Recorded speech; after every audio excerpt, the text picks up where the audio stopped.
जय श्री कृष्णा मित्रों। आज मैं एक छोटे से प्रसंग लेकर आया हूँ जो माँ, बेटी और बेटे के ऊपर आधारित है। बहुत ही सुंदर प्रसंग है, ज्ञानवर्धक कहानी है।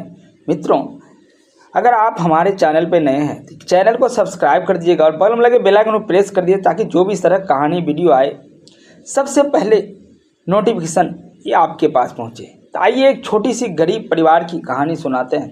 छोटा सा एक गाँव में एक गरीब माँ थी, उसका एक बेटा और एक बेटी। दोनों किसी तरह गुजर बसर करती थी। उन्होंने भेलपुरी का एक लड़का जो था पढ़ाई लिखाई में ग्रेजुएशन कर रहा था, लेकिन उसको कोई नौकरी नहीं लगा था। उस नौकरी की तलाश में कई बार इंटरव्यू देता, लेकिन नौकरी नहीं लग पाता। कई बार इंटरव्यू दिया भी था, लेकिन वहाँ से भी कोई सूचना नहीं मिली थी। उन्होंने गुजर बसर करता था तो भेलपुरी लगाता सिग्नल पे, जहाँ भीड़ भाड़ वाले इलाके में, और उससे जो कमाई होता उसमें से 10 रुपये का बिस्किट लेकर के कुत्ते को खिलाता और बाकी का भोजन, अपना भोजन पानी समय लगाता। ऐसा ही समय बीतता जा रहा था। एक बार की बात है, उसकी माँ ने कहा, बेटा अब मेरा शरीर दुर्बल हो गया है और मैं कमज़ोर भी हो गई हूँ। तुम कितना दिन चिंता करोगे, कोई नौकरी नहीं लग रही है। एक काम करो, मेरे पास कुछ गहने हैं, इसको तुम बेच दो। बेच करके कोई धंधा चालू करो, बिजनेस चालू करो, रोज़गार चालू करो, जिससे अब हमारा और तुम्हारा सब पूरा परिवार ठीक से चल सके। बोलता, नहीं माँ, मैं तुम्हारा गहना लेकर कोई बिजनेस नहीं करूँगा। मेरे को भोले शंकर और भोलेनाथ के ऊपर पूरी आस है, पूरा विश्वास है कि भोले बाबा हमारे लिए ज़रूर कुछ न कुछ करेंगे। ऐसे ही शाम होता, वो लड़का भेलपुरी बेचने निकल जाता। एक दिन भेलपुरी बेच बूझ के जब घर आया तो अचानक उसका मोबाइल पे एक मैसेज आया कि आपका इंटरव्यू जो दिए थे वो हो गया है सक्सेस, आप नौकरी ज्वाइन कर सकते हैं। इस बात की खबर वो लड़का खूब खुशी हुआ इस बात सुन करके, और जा कर के अपनी माँ को बताया। माँ भी बहुत खुशी से फूले नहीं समा रही थी। उसका माँ बोली, ज़रूर ये भोलेनाथ की कृपा है, जाओ बेटा जाओ, भोलेनाथ की कृपा से तुम्हारी नौकरी मिल गई। लड़का तो ग्रेजुएशन करके ही रखा था। अगले दिन अपनी पूरी डॉक्यूमेंट लेकर के नौकरी के जहां ऑफिस में जाना था वो निकल गया। लेकिन उसका बहन ने उसके लिए भेल का थाल भी सजा दिया था। बोलता, नहीं बहन, आज तो मैं नौकरी के लिए जाऊंगा। और निकल गया।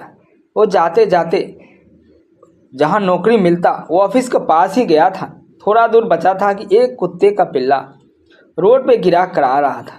फिर अपने बैग से उसने पानी का बोतल निकाला और उसको पिलाने लगा। उसका पिलाया तो कुत्ते के पिल्ले के थोड़ा होश आया। फिर उठा करके उसको एक सुरक्षित जगह पे रख दिया और वहाँ से निकल गया वो। लेकिन इस दरमियान उसका बैग वहीं छूट गया। जब ऑफिस में पहुँचा तो उसका सेठ ने कहा कि तुम्हारा डॉक्यूमेंट जमा करो, जब तक डॉक्यूमेंट जमा नहीं करोगे तुम्हारा ज्वाइनिंग लेटर नहीं मिलेगा। तब उस लड़के ने कहा, सेठ जी आपने मुझे कितना सैलरी देंगे? तो वह सेठ जी ने कहा, मैं तुम्हें 40,000 रुपये महीना दूंगा और काम देखने के बाद तुम्हारा सैलरी बढ़ाऊंगा, पहले तुम डॉक्यूमेंट जमा करो। फिर उस लड़के ने सोचा, नौकरी कर लेते हैं, इसी में मेरी और मेरे परिवार की भलाई है। तब लड़के ने बैग पे ध्यान दिया अपना डॉक्यूमेंट जमा करने के लिए। देखा बैग ही नहीं था। तब वो अचंभित रह गया। तब सेठ जी ने को कहा, सेठ जी मेरा बैग कहीं छूट गया है। तब सेठ जी ने कहा, जब तक तुम डॉक्यूमेंट नहीं जमा करोगे तुम्हारा ज्वाइनिंग लेटर नहीं मिलेगा। फिर वह लड़का निराश होकर के अपने घर आ गया और पूरी वृत्तांत अपनी माँ को सुनाई। फिर माँ ने कहा, भोलेनाथ के ऊपर मुझे कृपा भरोसा है, कुछ न कुछ भोलेनाथ हमारे लिए ज़रूर करेंगे। ये लड़का बहुत रो रहा था। वो रोते रोते उस लड़का ने गाँव के एक तरफ जहाँ भोलेनाथ का मंदिर था वहाँ जा पहुँचा और भोलेनाथ का मंदिर में जा कर के भोलेनाथ का पूजा अर्चना करने लगा।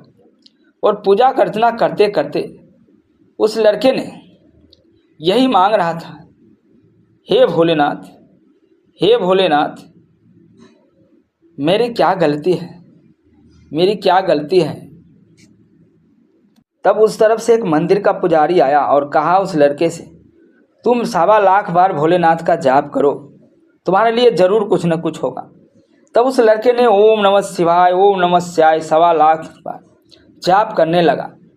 तत्पश्चात उधर से एक व्यापारिक भेष में एक आदमी आता है और कहता है, यहाँ बैठ के जाप करने से क्या होगा, तुम मेरा एक काम कर दो, मैं तुम्हें 1 लाख रुपए दूंगा। उस लड़के ने कहा, नहीं, मैं तो अभी 1.25 भोले का जाप कर रहा हूँ, कितना भी पैसा दोगे, 1 करोड़ रुपया दोगे तो भी मैं वो काम नहीं करूँगा। तत्पश्चात भोलेनाथ उसको दर्शन दिए। वो लड़का थोड़ी देर के लिए तो भयभीत हो गया, लेकिन कहने लगा जय ओम नमः शिवाय और प्रणाम किया। तब बोलता है, भक्त, मैं तुम्हें वरदान देने आया हूँ, तुम सच्चे भी हो और ईमानदार भी हो, मैं तुम्हें वरदान देना है, मांगो, क्या वरदान मांगना चाहते हो। बोलते हैं, हे भोले शंकर, मुझे कुछ नहीं चाहिए, मेरा सिर्फ बैग दिला दीजिए जिसमें मेरा डॉक्यूमेंट खो गया है, ताकि उससे मैं नौकरी करके अपना और परिवार का भरण पोषण कर सकूं। बोला, ठीक है, तुम्हारा बैग तुम्हें मिल जाएगा। इतना कहकर भोलेनाथ अंतर्यामी हो गए। और जब वो लड़का घर गया तो देखता है एक बुजुर्ग भिखारी उसका माँ को उसका बैग सौंप रहा था। तब उसने पूछा, तो बोलता, ये बैग तो रोड पे पड़ा था, भला इस बैग का मेरे पास क्या काम, इसलिए इसमें पता जो लिखा था इस पते पर मैंने देने के लिए चला आया। तब उस लड़के ने उस भाई को बहुत ही धन्यवाद कहा। मित्रों, यह भोलेनाथ की कृपा से उसका बैग मिल गया और माँ और बेटे दोनों खुशी से फूले नहीं समा रहे थे। अगले दिन उस लड़के ने जा कर के अपना डॉक्यूमेंट जमा किया और ज्वाइनिंग लेटर लेकर के नौकरी पे चला गया और अपना और अपने परिवार का भरण पोषण करने लगा। मित्रों, ये भक्त और भोलेनाथ की कहानी कैसे लगी, कमेंट्स करके ज़रूर बताइएगा। अगर आप भोलेनाथ का भक्त है, शंकर भगवान पे विश्वास है, तो ओम नमः शिवाय लिख दीजिएगा। तब तक के लिए जय भोलेनाथ। मिलते हैं एक नई जगह, एक नई कहानी के साथ। ओम नमः शिवाय। जय भोले शंकर, कैलाशपति हर हर महादेव सबको रक्षा करे।